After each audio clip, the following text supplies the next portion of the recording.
नमस्कार मित्रांनो, बघा बाहेर जिम जिम जिम जिम पाऊस चालू झालाय आणि आमच्या आज म्हणले वडापाव खायचा दादा. दादानीच बनवलं, मी नाही बनवलं. मग ते दादाला टाकून द्यायचं ना. त्याला ते तेल टाकायला जमाना. हा बरोबर आहे, तेल पोळण फिळण म्हणले असतील. हे हा. बेसन केलंय पातळ. मी हा. तिथं बसले होते. हा मनानेच बटाटे शिजू घातलेत, मनानेच हे सगळा मसाला केलाय, हा. बेसन पातळ केलंय.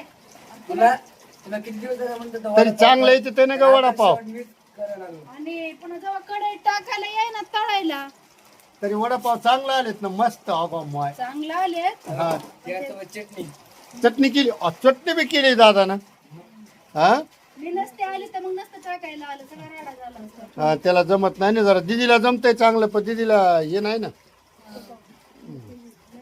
बरं आहे. मस्त आहे, मस्त. करा करा चांगलं आहे. उरलेला ह्याच्यामध्ये कांदा कापून टाक, भजे करून देतो. भजे करायचे होय. आता उरलेल्या पिठाचं काय करायचं?